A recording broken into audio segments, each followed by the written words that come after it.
Welcome to Quarantine with Dr. Adi today. And I hope you are doing well wherever you are and you're calling in from.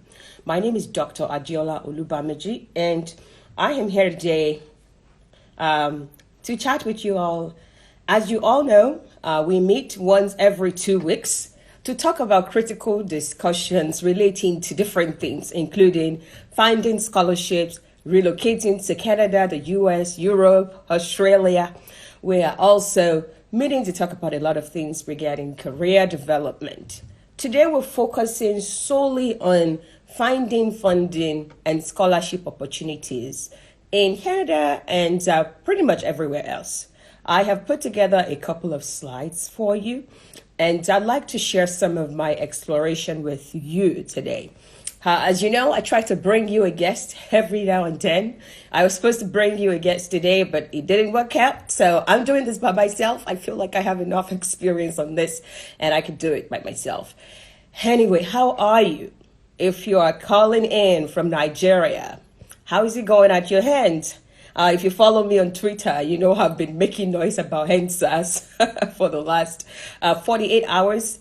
I am very thankful for the opportunity to, have my voice as a Nigerian first before anything else to the HENSAS campaign. Anything that concerns Nigerian youths concerns me because I am one of them. Before I am anything else, I am Nigerian. So if you are Nigerian, you are in Nigeria today. And I just want you to use that hashtag, HENSAS.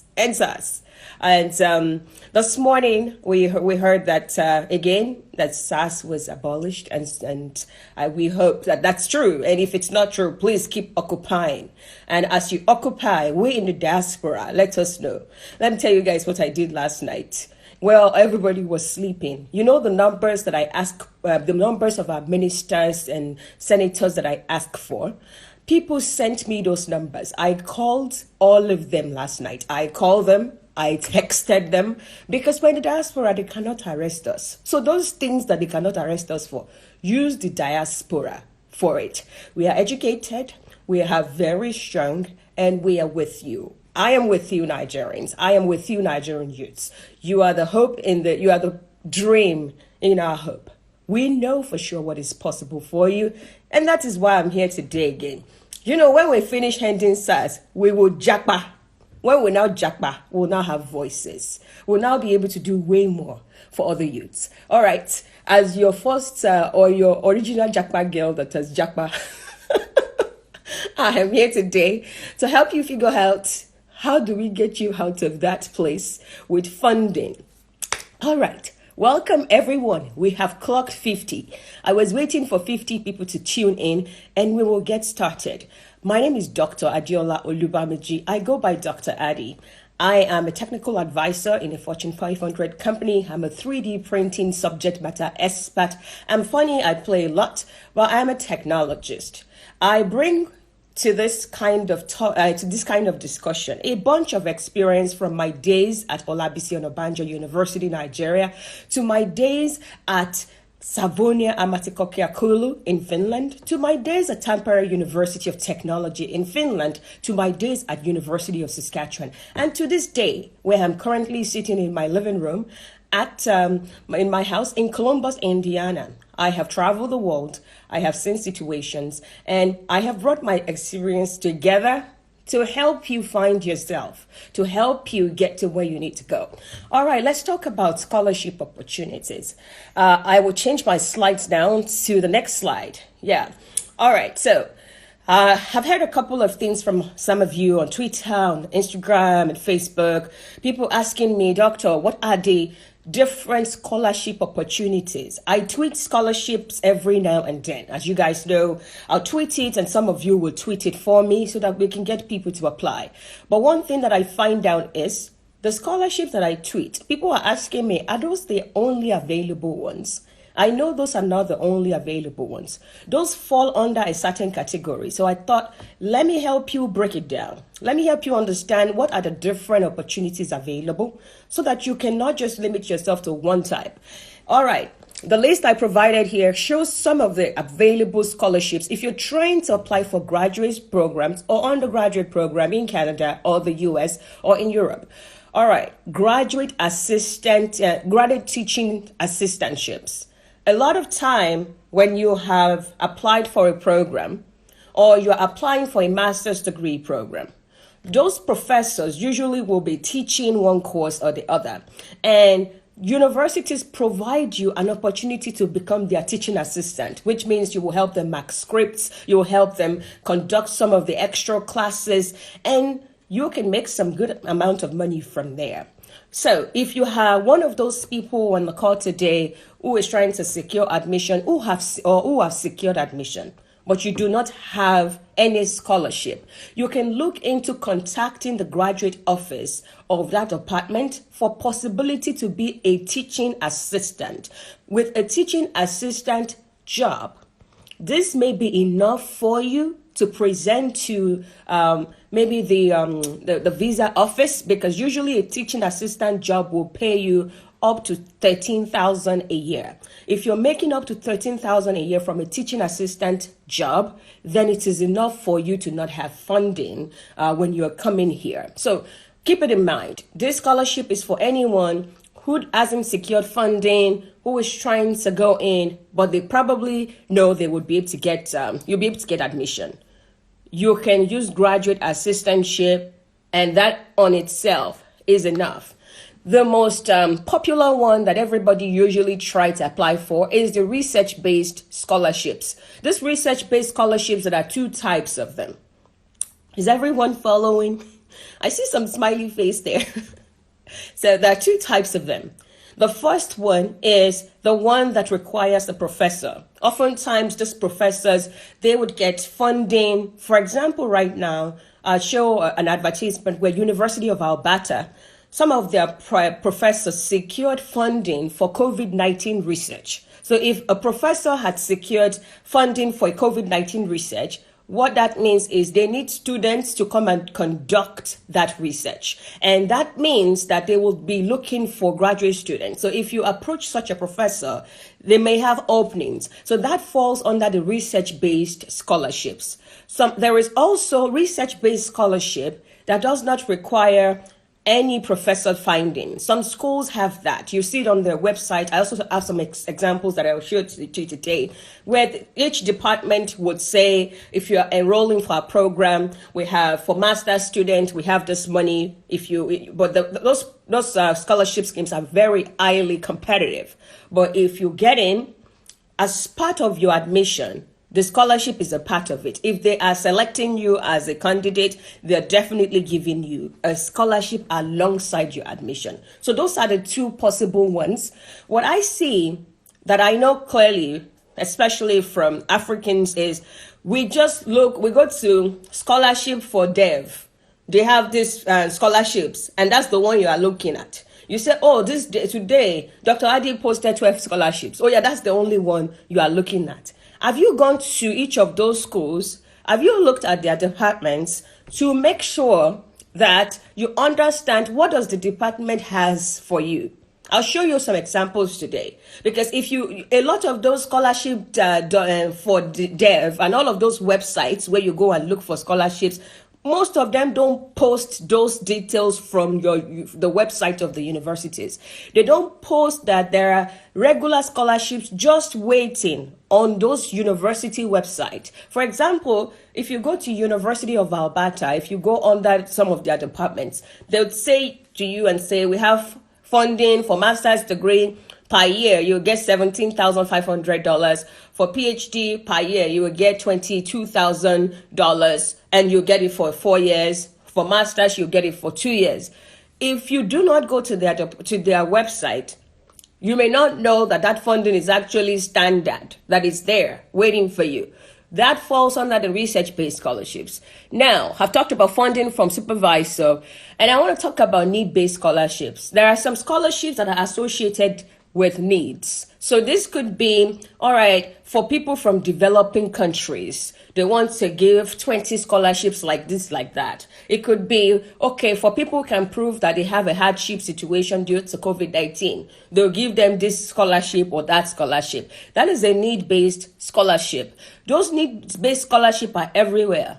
They are popular. A lot of developing nations, people from there, use those scholarships. Are you looking out for those scholarships that target people like you who have needs?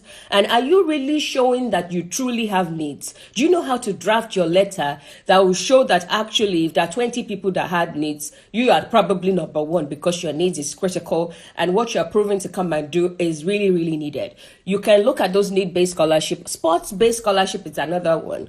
If you're good at playing chess, you are good at playing different type of sports. There are so many. Every school in the West, in the US and Canada, are sports-based scholarship. When you're coming from Africa, you have opportunities. You've played soccer. You know how to play soccer. You're good at it. Can you apply for soccer scholarship? You can get it. There are so many different. A lot of those basketballers here in the US, they went to school using those scholarships. You too, from wherever you are coming from, if you are good at a particular sport, you can use that sport-based scholarship.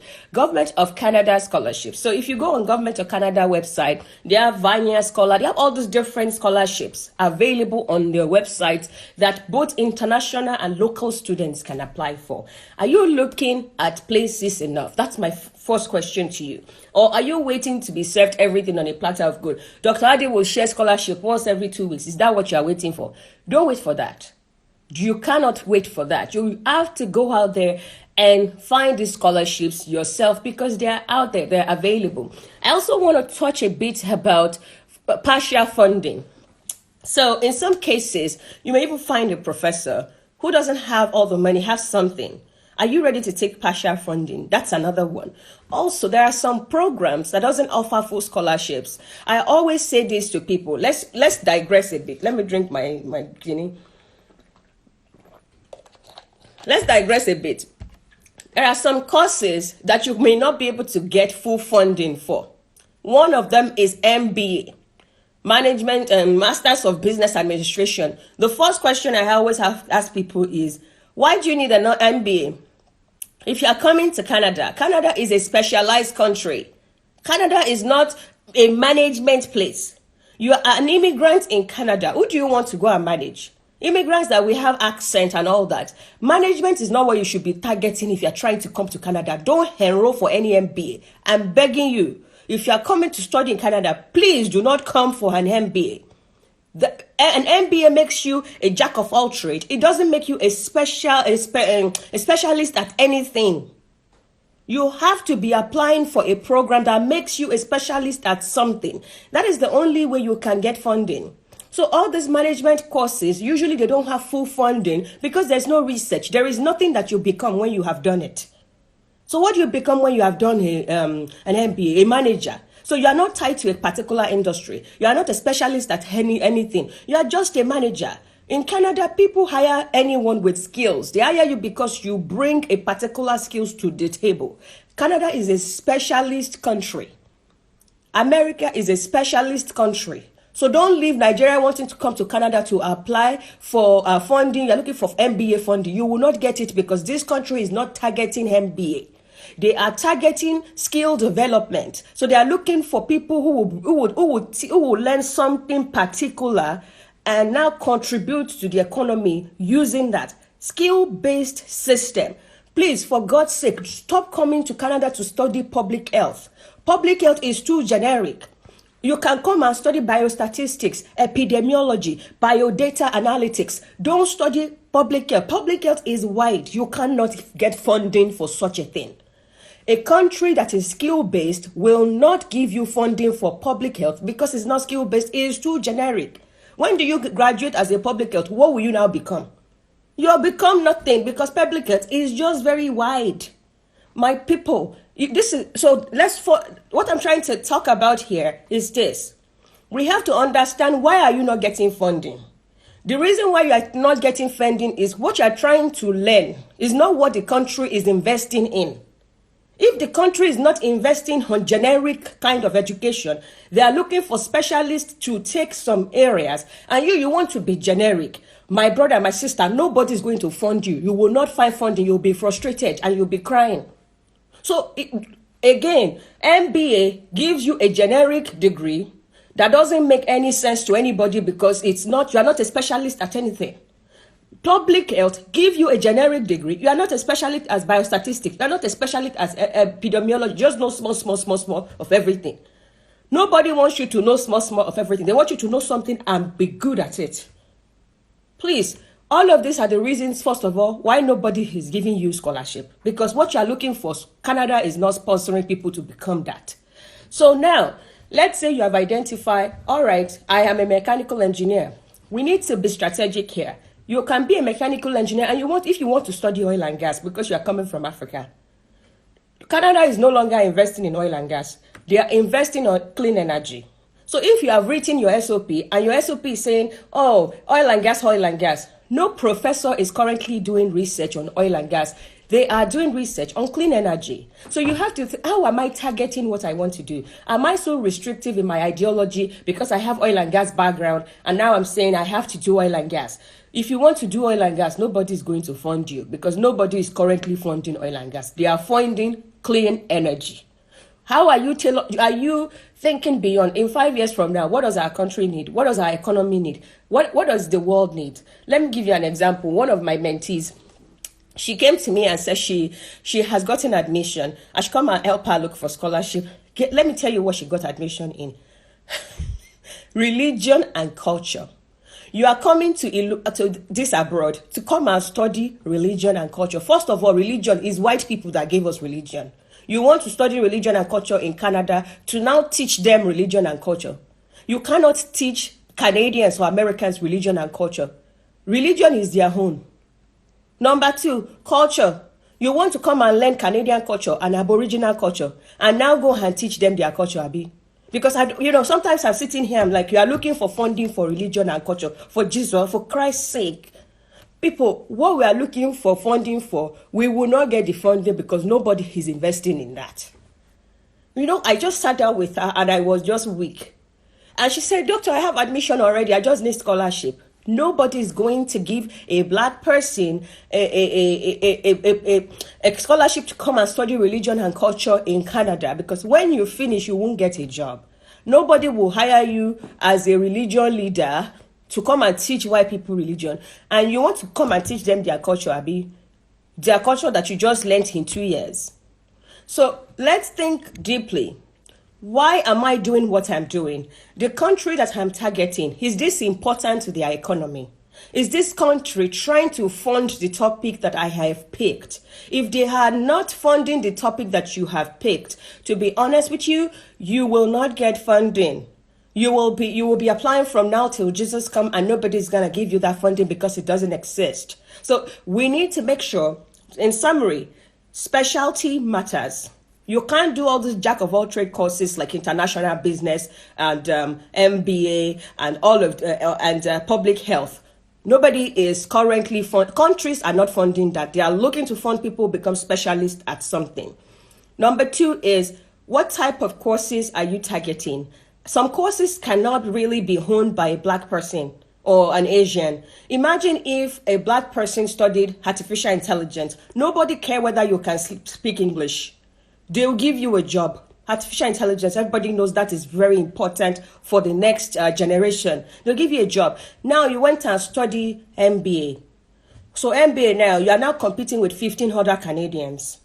Nobody's going to give you a job. They will first give you a scholarship. They won't secondly give you a job. Because that is something that it's saturated. There's too many people there. For immigrants, we need to be skillful when we're looking for scholarships, when we're looking for jobs, because we just have to be specialized. Now, all right, maybe we should... I see a whole lot of people who are not even students. Shout out to all my brothers, different places. I see you, Julius, TJ. Femi, all of you, thank you. All right, I want to go to the next slide here. Another thing is this. So let's say you have gone on the website. You have found her scholarship. And I'll keep this slide. I'll go back to that slide later. So funding search. So I know on the university website I've now told you, instead of waiting for posting, you can go on there. A lot of schools actually have university posting that this is how much they can give you yearly. Other methods to find who has funding is this. So every school hires new professors. When they hire new professors, most schools will announce on their website that we welcome Professor so.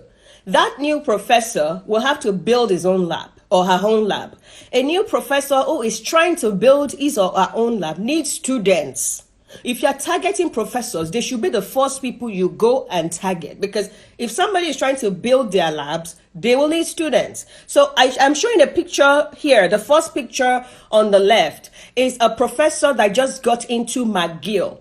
McGill University just appointed this person as a professor. This professor now is going to need at least 3 to 4 masters and PhD students because he's about to start to build his lab.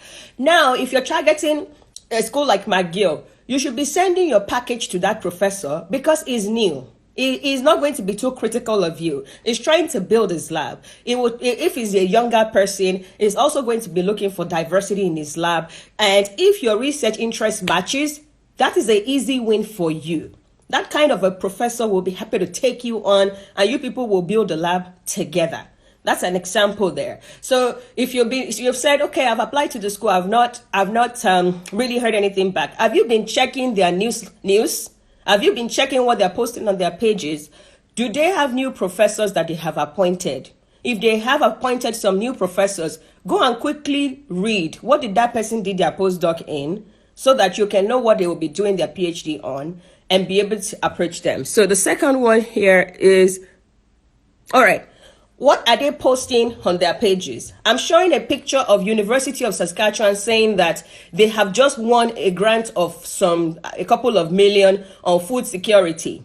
And on that news advert, they wrote there, this couple of million, the research focus is going to be this and this and this. If you're a food scientist and you are trying to apply to University of Saskatchewan and it just released that they won over $10 million grant, I expect that your SOP is tailored towards that grant. If your SOP is tailored to something else that you have passion for from Nigeria, you have background, because that's not what they're funding. They just got fresh funding, about 10 million on food security. You should write an SOP on food security. That is the only way they will see you as somebody who can come into that group and do a research that will contribute to what they want, their agenda. They have funding. They've announced it, 10 million. And now you want to write your own SOP. You wrote your SOP when I was a child, was what it began with. And then you wrote your SOP based on Nigerian food crisis and how you want to solve the problem. But there is no connection between your SOP and the food security issues that they said they want to solve. So an employer said, I'm looking for a candidate for my employment. Here are my criteria. And you came with a very nice resume. But the issue is your resume does not fulfill the criteria of the employment. They will not give you the job. Please, let's make sure if you like a school, follow their newsletters. What are they sharing about? What funding are they getting? What is the funding targeting? If their funding is targeting food security, when you are writing your SOP, it must be spelling everything food security, because that is what they have funding for right now.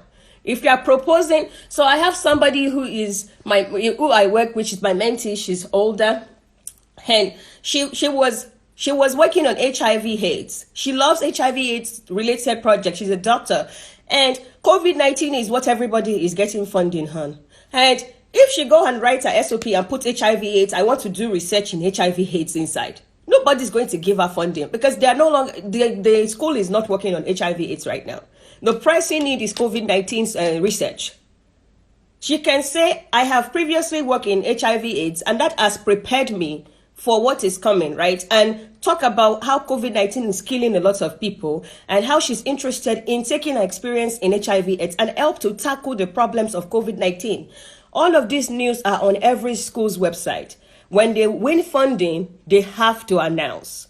Are you following those news on their pages? Or are you just going to, they don't have funding, I'm going. They may have funding, it's announced in the news, but you haven't even found out what the funding is.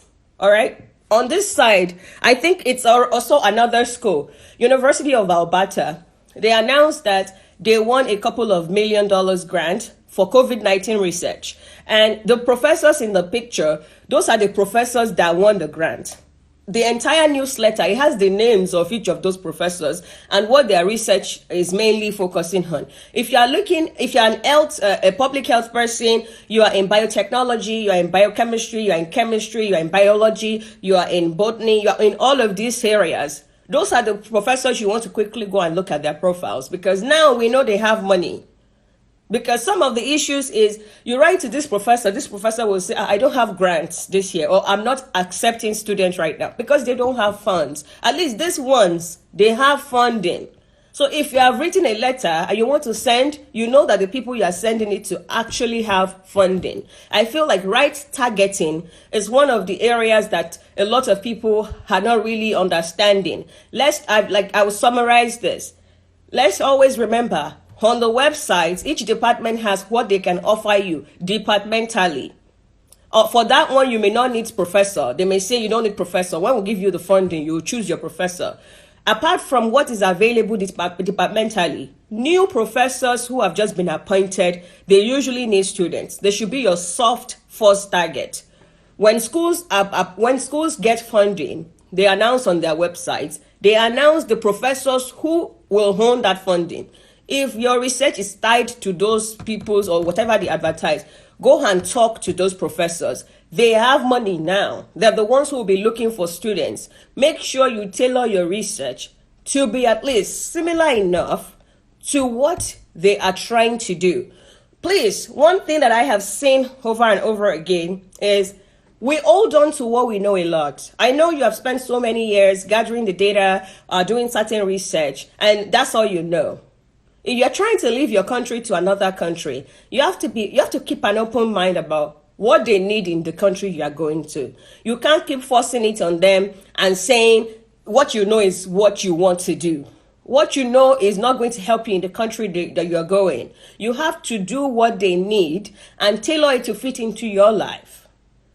You can't just be saying, oh, this is what I know. I'm only looking for professor doing that. You will fail. You will not get anybody. All right. Research-based scholarships. I think I've posted this on my page before, but this is one of the most critical things that we have to have. So let's say you actually saw this scholarship online.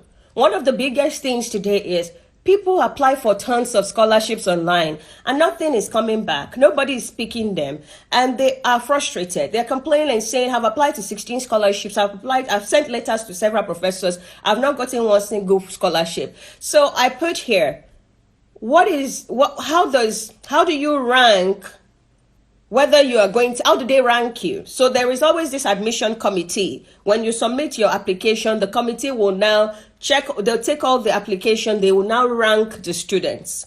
If they want to rank you, here are the 7 things that they use to rank you. The first one is level of support and interest expressed by faculty. So if you get a professor and that professor says, I'm interested in this student, done deal. That professor determines whether you get admitted or not. And this is why I tell people, try to get a professor, because that is the top criteria for getting a spot in a graduate school. The second one is strength of your reference letter. What is funny here is this. Everybody is thinking, I need to write my SOP. I need to go and do IELTS. I need to write GMAT. Did you know that reference letter carries more weight than your SOP? Reference letter. So what I always tell people is, who is writing references for you? Because aside a professor saying, I want this student, the second best thing is your reference letter. If your reference letter is written by your manager at work, usually you need 3 reference letter or 5.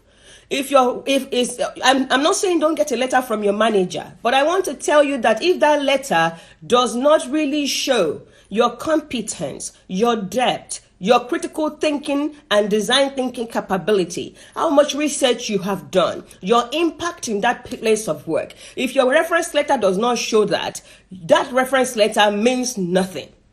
And that reference letter carries way more weight than even your grades, the grades you have in university.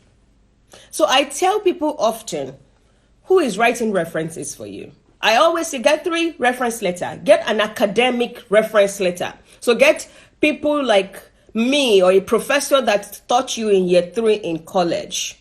Go and find that professor that taught you physics 304. Let that person draft you, the professor that supervised your project when you want to graduate.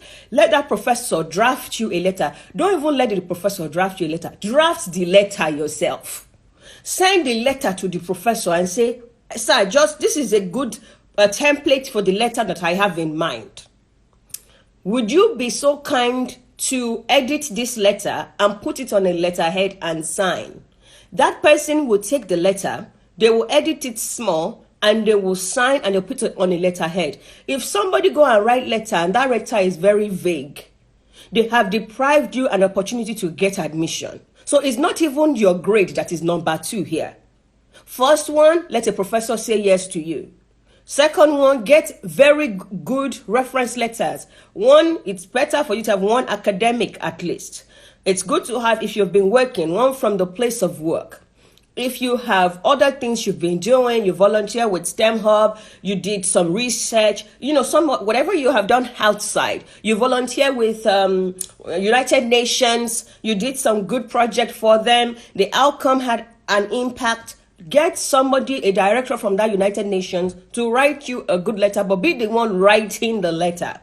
Write the letter based on what you have done with them.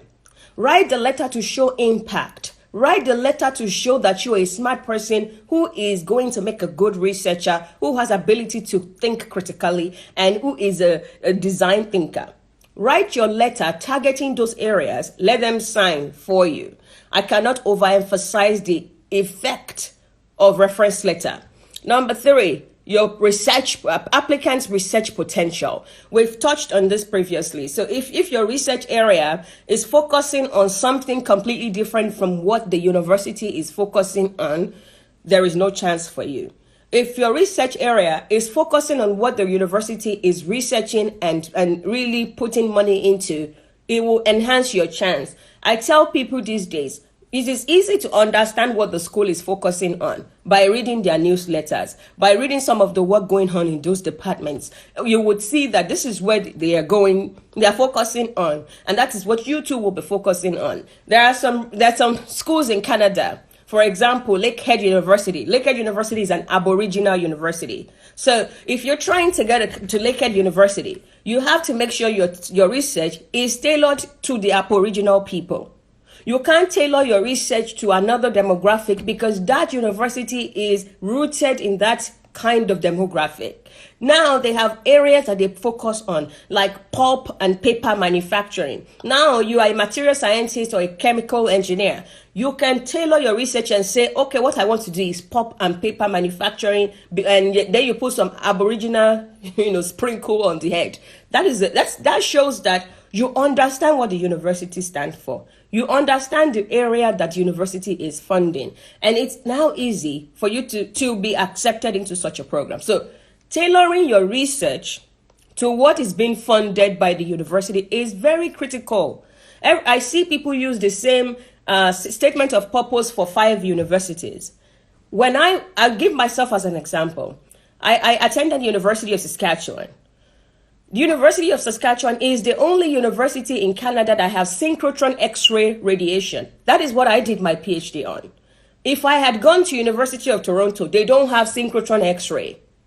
So if I am saying that I want to study synchrotron X-ray and I wrote that letter for University of Saskatchewan and then I recycle it, I recycle the same letter for Toronto, Toronto will not understand why I want to come and do synchrotron X-ray in their school. Because that's not their specialty.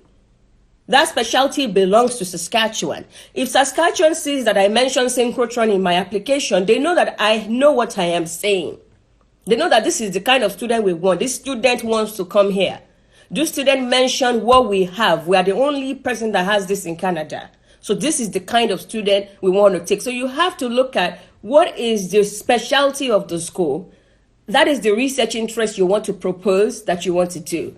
Now, applicant statements of purpose. So let us even leave statements of purpose. Do you realize I have 7 things here? Your grades, your first class is number 5. So if you're on this call today and your question for me is, Doctor, I don't have first class. Nobody cares whether you have first class. First class is number 5. There are 4 things that you can do right without your grades. Don't just focus on, I have first class, why is nobody picking me? You may have first class if you don't have all the 4 things up there. Nobody, you are goofed.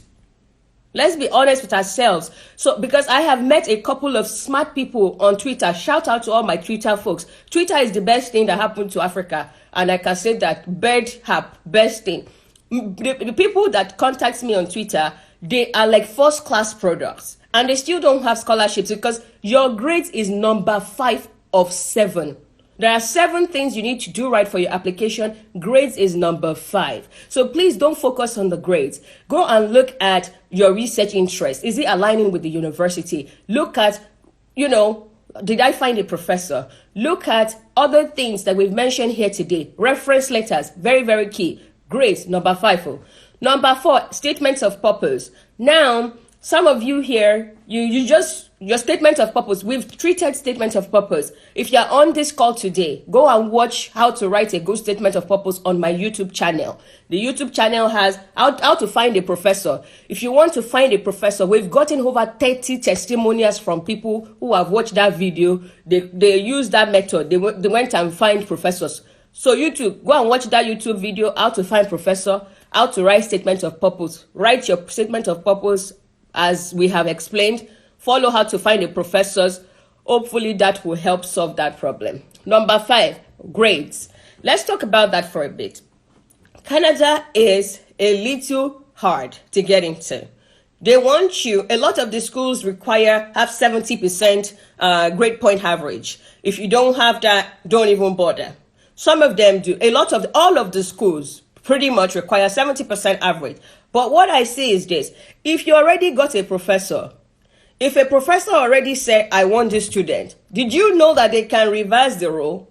It's somebody that make the rule now.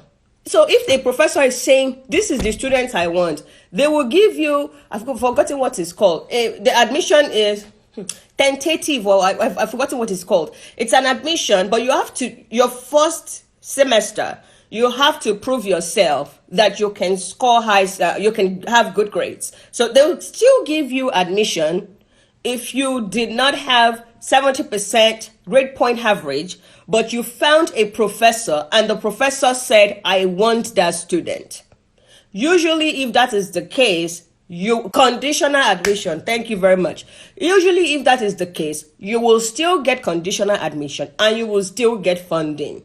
So if you're on this call today, you're saying, I have 2-2, I don't know what to do. Go find a professor. If you find a professor, your research interests align with that person, both of you like each other, let me tell you, that grade situation will be accounted for. They'll give you conditional admission. You will get funding. And if you prove yourself that you're a good candidate by really doing well in that first term, you will get the remaining, it will no longer be conditioned. They will lift that conditional thing on it and you get your full funding. There you go.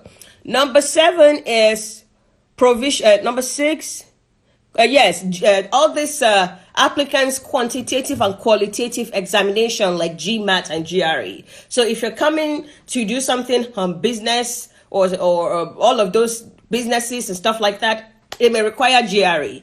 If you are coming to the US, a lot of the schools may require GRE. The good news is because of COVID-19, schools such as Emory universities are waiving GMAT and GRE for 2021. So if you're thinking, I can't go to the US because of GRE, check out Emory University. There are a lot of other universities. That one is the only one I remember right now that are not, they have waived GRE for MSc and PhD application for 2021. And Emory University definitely has funding. So if you're looking at both Canada and the US, a whole lot of their programs require GRE. Some of them have waived it for 2021. Why are you listening to this thing? It's admission season. From now till some admission are even already closing in November. So from September till February is admission season. The doors are open. This is when to apply for scholarships. This is when to apply for university admission. If you're trying to start your program in September 2021, you are giving yourself enough time to put together your package and to send it in, and hopefully it works out. All right, we've talked about Pasha funding. I just wanted to show an example of Pasha funding. So this is a Pasha funding of $5,000. So it's for an MSc at University of New Brunswick. So you're trying to study MBA.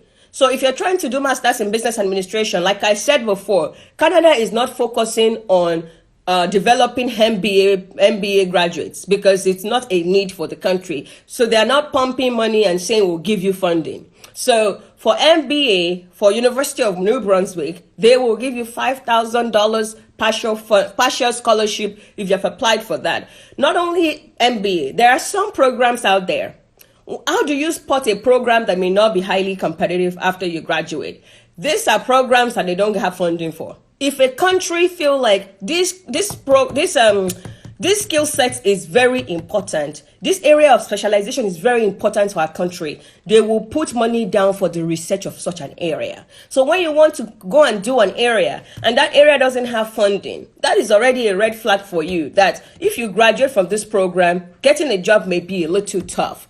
Areas with high funding, usually they are competitive and the jobs oftentimes when you're looking for one. So there are partial scholarships. If you're on here today, you feel like you still want to do MBA, it's very important to you. You can still get partial funding. Full funding can be a little tough for such. So I have a couple of slides here on research-based funding. So I wanted to put this up because people ask me, Doctor, is it only sciences that get scholarship? That is not true. It's not only sciences that get a scholarship. There are scholarships in sociology, in physiology, in English, in so many different areas. You know, you are an English person. That's what you're trying to teach. That's what you're trying to learn. There are a lot of things, syntax and all that they are learning, right? So there are funding for that, right? So you can get funding in different fields aside from just sciences. So here is a funding that I'm showing. A school put this out that we have $17,000 for masters.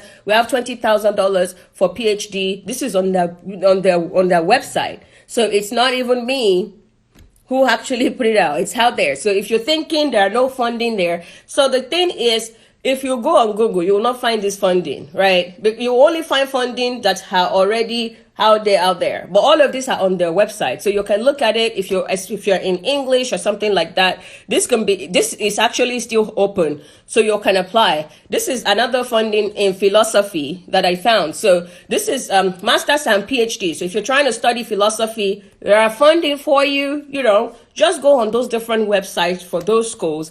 I have seen tons of funding. I share all the scholarships, and some of you come back and say, Doctor, yes, I got in, and things like that. I wanted to have this session with you to help you break it down, to also make you feel a little more comfortable that you are on the right track. The issue may be the fact that you have prioritized grades, you have not prioritized reference letters, you may not have prioritized your statements of purpose. Maybe you think you don't really need a professor because you already have very good grades, but if you have it, it makes you extremely competitive. Well, I don't have a whole lot for you today. I just felt like I was going to talk to myself through this thing, talk to you people while I talk to myself. And one thing I know is this, right? You can do all of this by yourself. I did all of this by myself. I applied by myself. I didn't need anybody to hold my hands, and I was able to do them. Did it take me time? Yes.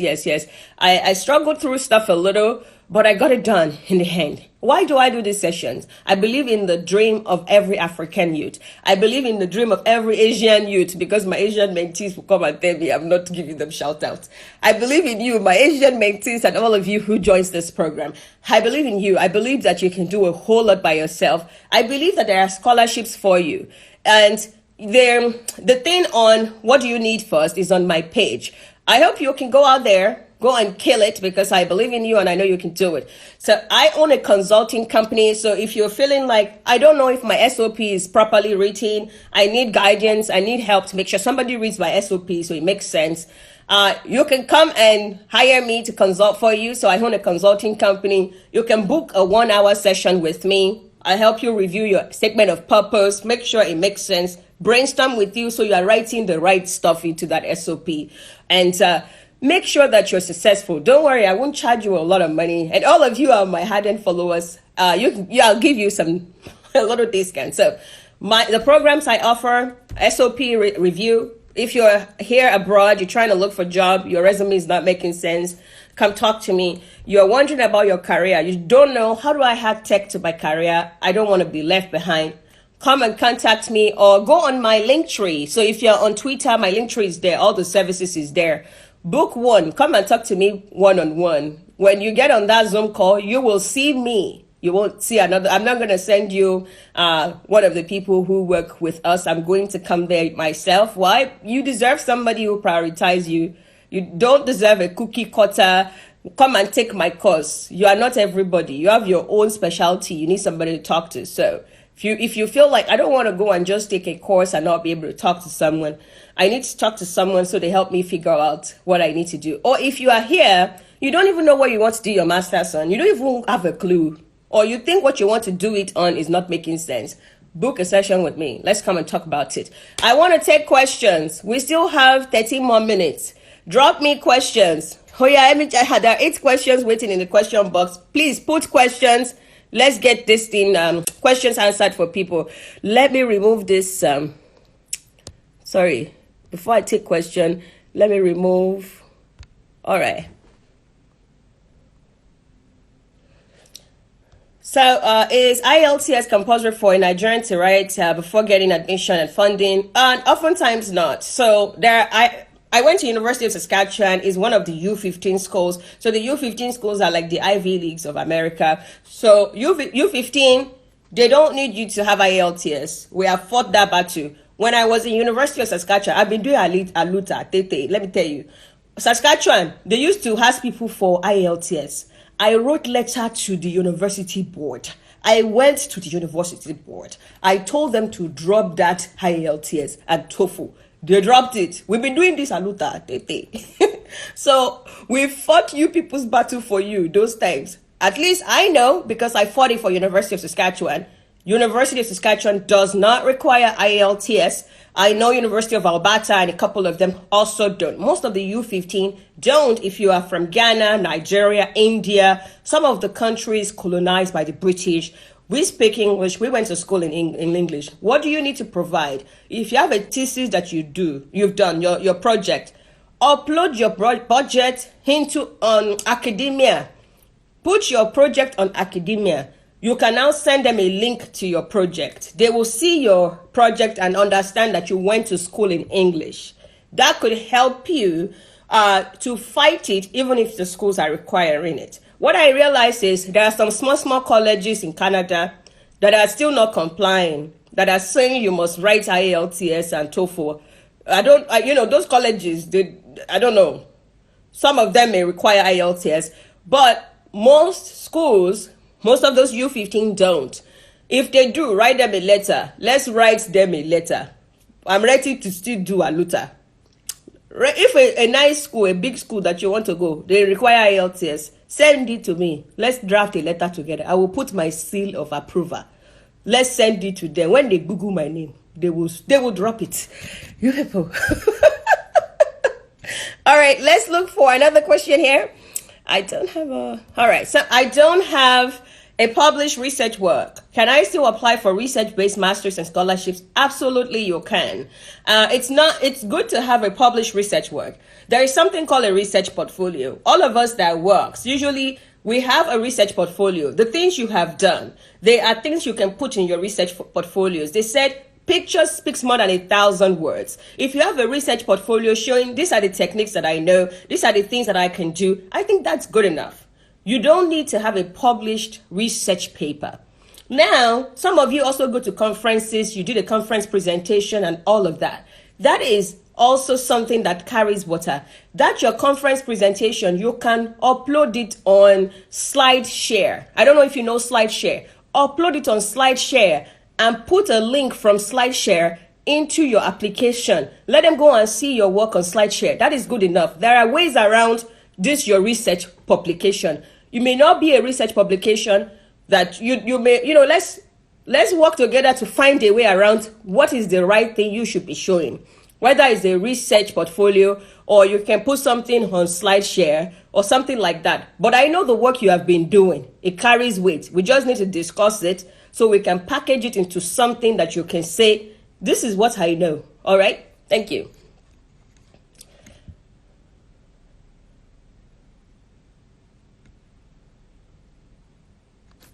Okay. A prof told me he doesn't have a position, but I should contact him by November. What are my chances, please? So this prof may already like you as a candidate, but this prof may also be waiting for a funding. He might have applied for a research grant from the government or from some places. And maybe the decision for that research grant is going to come out by November. If he gets that grant, he'll be looking for students. So this may be the reason why this person says, contact me back in November, because he's probably waiting for a decision to be made so that he can be able to at least decide who he is collecting to do the work, right? So I think you should contact the person back. Is it guaranteed? We cannot say, because if he applied for a research grant and he doesn't get it, then we don't have any guarantee. If he gets it, then he may pick you, but obviously this person is interested in your work.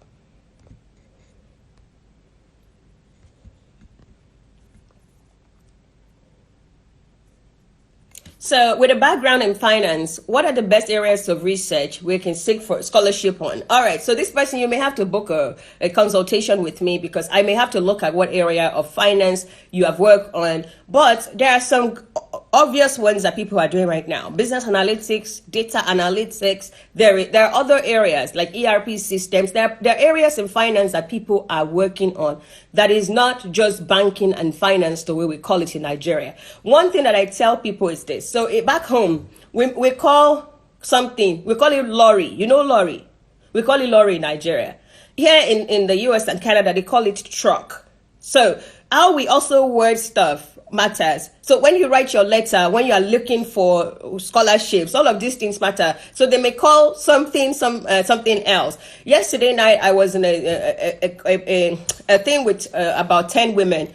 Somebody was trying to get a master's in family ecology. In Canada, family ecology is under health systems.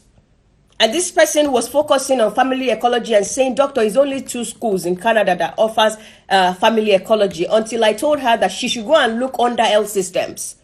And then she was like, oh, all right. So what things matter. Under finance, there are a lot of new innovative area because of digitization that are arising. I just mentioned a couple of them. There are much more that you can look at based on what you're interested in, based on where you want your career to go towards. So, people are asking me, how much is my consultation? If you go on after this program, go on my bio, you will see my link tree, you'll see all the services, click on whichever one. So I have a couple. If you're trying to get somebody who is going to review your package, let's say you have already put it together, review it, that's there. If you're looking for, I don't even know what I want to do, that's there.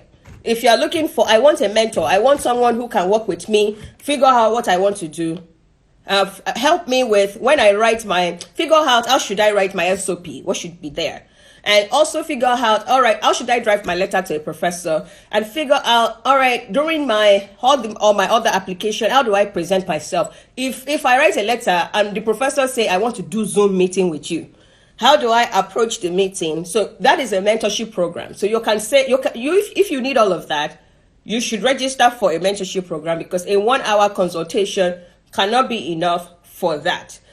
Whatever you need, whether you want to pay for it, whether you don't want to pay for it, you deserve to have opportunities to go abroad. So I hope this has been helpful. We still have 4 to 5 more minutes. Let's see whether I'm not really seeing the kind of questions that the questions are very similar, so that's, hold on. Advice for scholarship in MSc immunotherapy for cancer treatment for a final BSc MLT student in India.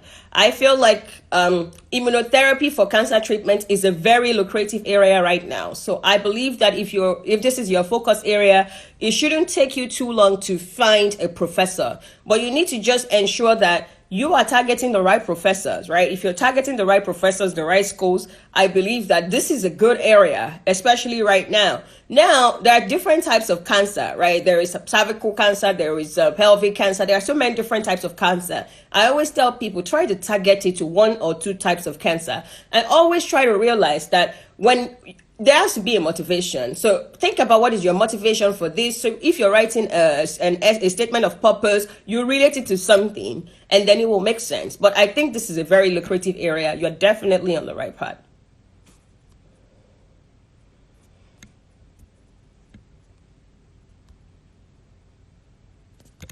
Can a pharmacist apply for a master's in biostatistics? Let me gist you people. We have 3 minutes. So when I was in University of Saskatchewan, the most popular course that took Nigerian students was for public health. Every year we would get at least 20 people, new students coming into public health at University of Saskatchewan from Nigeria. And what we found out is a lot of these people who come for public health, they are either doctors, pharmacists, they've studied biology, biotechnology and stuff like that. A lot of them use public health as an opportunity to enter Canada. They will give them admission, they'll come. Once they finish their masters, they will now go and do their specialty. They'll go and write their licensing exam. They'll go and write their medicine exam, their pharmacy exam, and they will just move on. They just use public health to enter Canada. They collected a degree, they'll move on.